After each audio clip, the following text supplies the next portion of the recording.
यीशु के पाक फतमान जलाली बाबरकत नाम में आप सबको सलाम।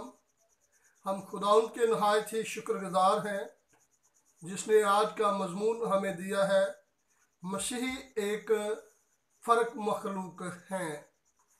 आज का हमारा मजमून है मसीही एक फ़र्क मखलूक है। खुदाउन के मुक़द्दस पाक कलाम में से यशाया नबी का सहीफ़ा और उसका 45 बाब और उसकी 18 आयत को हम कलाम अक़दस में से पढ़ेंगे। कलाम अक़दस में लिखा है, क्योंकि खुदाउन ने जिसने आसमान पैदा किए वही खुदा है, उसी ने ज़मीन बनाई और तैयार की, उसी ने उसे कायम किया, उसी ने उसे अबस पैदा किया, बल्कि उसको आबादी के लिए आरास्ता किया। वो यूं फरमाता है कि मैं खुदाउन हूँ और मेरे सिवा और कोई खुदा नहीं। खुदाउन के मुक़द्दस पाक कलाम पढ़े जाने और सुने जाने पर खुदाउन की बरकत हो। खुदा के कलाम अक़दस में लिखा है कि पूरी कायनात को तख्लीक करने वाला खुदा है और उसके अलावा कोई दूसरा नहीं जिसके सामने बनी नू इंसान सजदा करे और जिसके सामने मनाजात करे। उसी ने सारी ज़मीन को तख्लीक किया है और उसी ने हर चीज़ को संवारा है। इंसान के बनाने से पहले ज़मीन को खुदा ने इंसान के रहने के लिए खूबसूरत बनाया। खुदा ने फलदार और फूलदार पौधे लगाए, दरख्त और दरिया और पहाड़ बनाए, वादियाँ और परिंदे और जानवर और मछलियाँ और दीगर चीज़ें बनाई। खुदा ने हर चीज़ बनाई, लेकिन इंसान को अपनी छवि पर बनाया। नज़र आता है कलाम अक़दस में से कि खुदा ने इंसान को बनाने से पहले हर चीज़ बना दी। हर चीज़ को बनाकर फलदार फूलदार पौधे लगा दिए और खुदा ने दरख्त लगा दिए, खुदा ने दरिया बना दिए, खुदा ने नदी नाले बना दिए, खुदा ने आबशार बना दिए, खुदा ने वादियाँ बना दी, खुदा ने परिंदे बना दिए, खुदा ने हर किस्म के जानदार चीज़ें बना दी और मछलियाँ बना दी। और उन सारी चीज़ों को बनाने के बाद खुदा ने इंसान को बनाया। कलाम अक़दस में मरकूम है पहली पैदाइश के तल्लक से। पहली पैदाइश कैसे हुई? जैसे कि मेरा मजमून है मसीही एक फ़र्क मखलूक है। आज हम पहली पैदाइश के तल्लक से पढ़ेंगे। कलाम में बयान है, पैदाइश की किताब पहला बाब और उसकी 8 आयत में, खुदा ने इंसान को अपनी सूरत पर पैदा किया, नर और नारी पैदा किया।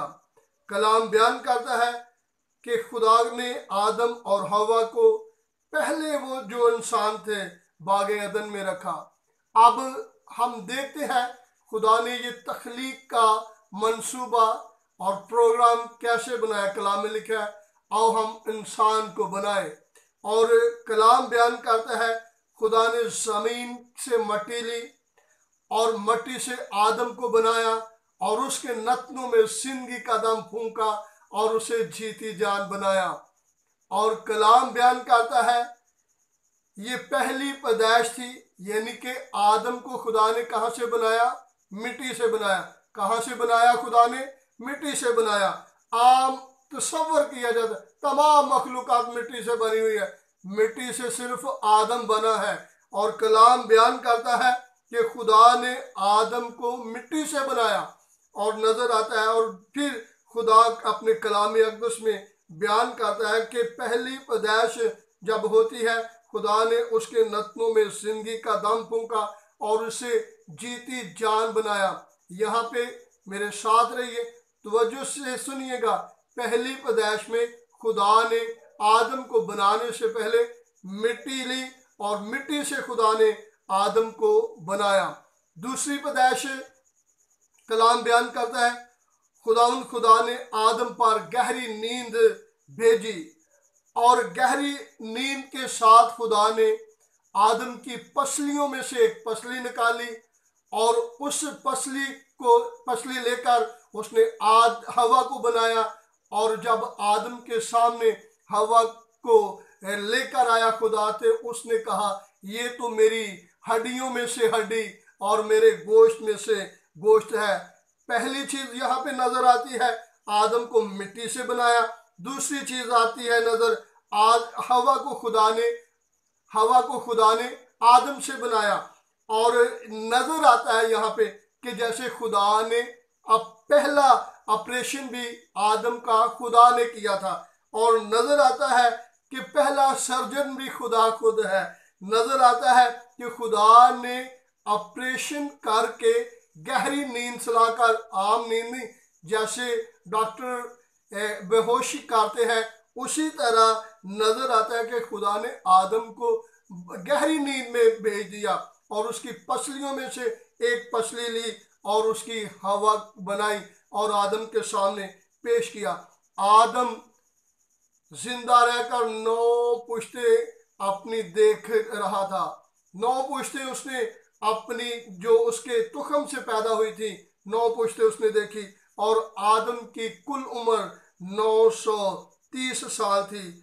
और ये कलाम बयान करता है, पहली पैदाइश में खुदा ने आदम को मिट्टी से बनाया।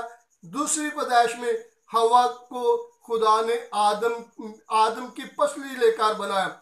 यानी कि पहला समान मिट्टी, दूसरा समान आदम की पसली। और तीसरी पैदाइश हम देखते हैं, आदम अपनी बीवी हवा के पास गया और वो हामला हुई और उससे कायन पैदा हुआ।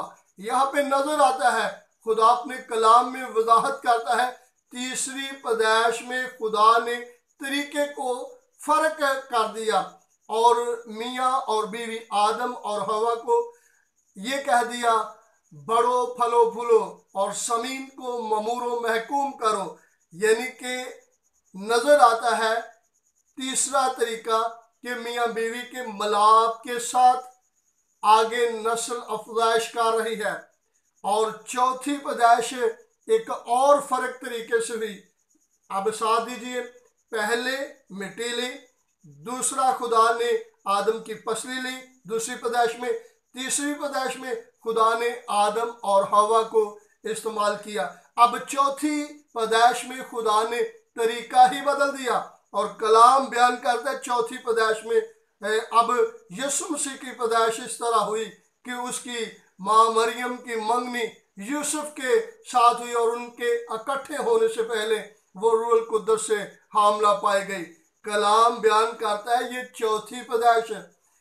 इससे पहले 4000 साल पहले, कितने साल, 4000 साल पहले खुदा ने एक तरीका यानी कि तीसरे तरीके को अहमियत दी।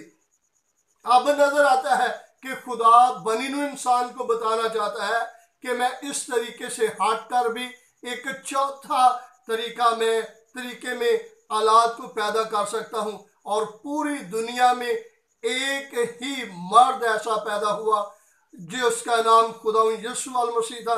और जब मुकद्दसा माँ मरियम को जब्राइल फरिश्ते ने कहा सलाम तुझ पर, तो वो कहने लगी ये कैसा सलाम। उसने कहा तू बेटा जनेगी। उसने कहा ये कैसे मुमकिन है कि जब मैं मर्द को नहीं जानती। कहा गया खुदा ताला की और वो तुझ पर साया डालेगी। उसने कहा अगर ऐसा है तो फरिश्तों को कहने लगी देख मैं खुदा की बंदी हूँ, मेरे लिए तेरे कौल के मुताबिक हो। ये चौथी पैदाइश हमें नजर आती है। पहली पैदाइश में मिट्टी ली गई, दूसरी पैदाइश में पसली ली गई और तीसरी पैदाइश आदम और हवा नजर आए। और चौथी पैदाइश में औरत यानी कि मरियम और रूह कुद्दस नजर आते हैं। और कलाम बयान करता है इसके बाद खुदा अपने लिए औलाद पैदा करना चाहता। और उसके बाद पांचवी पैदाइश हुई। पांचवी पैदाइश उस वक्त हुई जब खुदा यीशु मसीह यूहन्ना अस्तेबागी के पास गए और जाकर बपतिस्मा लिया। नबी को कहा गया था, कुछ निशानियां खुदा ने बतलाई हुई थी। और जब यीशु मसीह पानी का बपतिस्मा लेकर यरदन के दरिया में से निकले तो कलाम बयान करता है यीशु मसीह के लिए आसमान खुल गया, आसमान से आवाज आई कि ये मेरा प्यारा बेटा है, इसकी सुनो। और रूह कबूतर की सूरत में उसके कंधों पे आकर बैठ गया और कलाम बयान करता है यीशु मसीह के तलब से कि जितनों ने उसे कबूल किया, खुदा के फर्जंद बनने का हक बख्शा। अब यहाँ पे नजर आता है कुछ चौथा पांचवा तरीका जो खुदा ने पैदाइश का। अब खुदा अपने लिए एक नई नस्ल, नई मखलूक, नए लोगों को पैदा करना चाह रहा, और वो पैदाइश खुदा यीशु मसीह के को कबूल करने के वसीला से इंसानों को मिलती है। और कलाम बयान करता है जितनों ने उसे कबूल किया, खुदा के फर्जंद बनने का हक बख्शा। हालेलुया।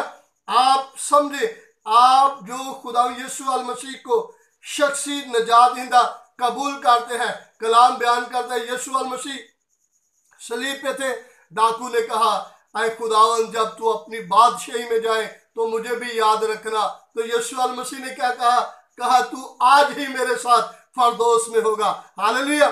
ये है पांचवा तरीका जो खुदा ने अपनी नस्ल पैदा करने के लिए खुदा ने इख्तियार किया। और जो यीशु मसीह को अपना शख्सी निजात दहिंदा कबूल कर लेते हैं, यीशु मसीह पर ईमान ले आते हैं, वो उनकी पुरानी इंसानियत जाती रहती है, वो नए इंसान बन जाते हैं, नए मखलूक बन जाते हैं और नए खुदा के फर्जंद बन जाते हैं। अब खुदा ने पहले तीसरा जो कैटेगरी थी उसको खुदा ने देखा कि मर्द औरत के मिलाप से पैदा हुआ, और इसमें पांचवा तरीका खुदा ने यीशु मसीह को बतौर इवजी इस्तेमाल किया और उसके वसीला से तमाम इंसानों की रहाई और मखलसी हुई। अब याद रखें जो यीशु मसीह को कबूल कर लेते हैं, कलाम बयान करता है खुदा के फर्जंदों पर मोहर की गई है। याद रखें खुदा के फर्जंदों पर जो खुदा के बेटे और बेटियां यीशु मसीह को अपना शख्सी निजात दहिंदा कबूल करके बन जाते हैं, वो खुदा के बेटे और बेटियां हैं, उन पर मोहर की गई है, आम लोगों पर मोहर नहीं की गई। कलाम बयान करता है खुदा के फर्जंदों के नाम किताबे हयात में लिखे गए हैं, आम लोगों के नाम किताबे हयात में नहीं लिखे गए। कलाम बयान करता है कि खुदा के फर्जंदों का बाप आसमान पर है, आम लोगों का बाप जो है आसमान पर नहीं है। खुदा के फर्जंद मसीह के खून से धुल गए हैं, आम लोग मसीह के खून से धुल नहीं गए और ना वो धुल सकते हैं। क्यों? क्योंकि वो यीशु मसीह को जितनी देर तक वो अपना खुदावन मनजी और बादशाह तस्लीम ना कर ले, उसे अपना निजात दहिंदा तस्लीम ना कर ले, उनके कभी भी गुनाह नहीं धुल सकते। खुदा के फर्जंदों पर फिर सजा का हुक्म नहीं है और आम लोगों के ऊपर सजा का हुक्म है। खुदा के फर्जंदों के अंदर खुदा का पाकरू रहता है, आम लोगों के अंदर खुदा का पाकरू नहीं रहता। खुदा के फर्जंदों पर मर कर भी मसीह में जिंदा हो जाएंगे, लेकिन आम लोग मर कर मसीह में जिंदा नहीं होंगे। खुदा के फर्जंदों की शरीयत जो है, रहायशगाह जो है वो आसमान पर है, आम लोगों की रहायशगाह आसमान पर नहीं है। खुदा के फर्जंद खुदा के साथ बादशाही करेंगे, लेकिन आम लोग खुदा के साथ बादशाही नहीं करेंगे। खुदा के फर्जंद मसीह की तरह जलाली होंगे, आम लोग मसीह की तरह जलाली नहीं होंगे। हालेलुया।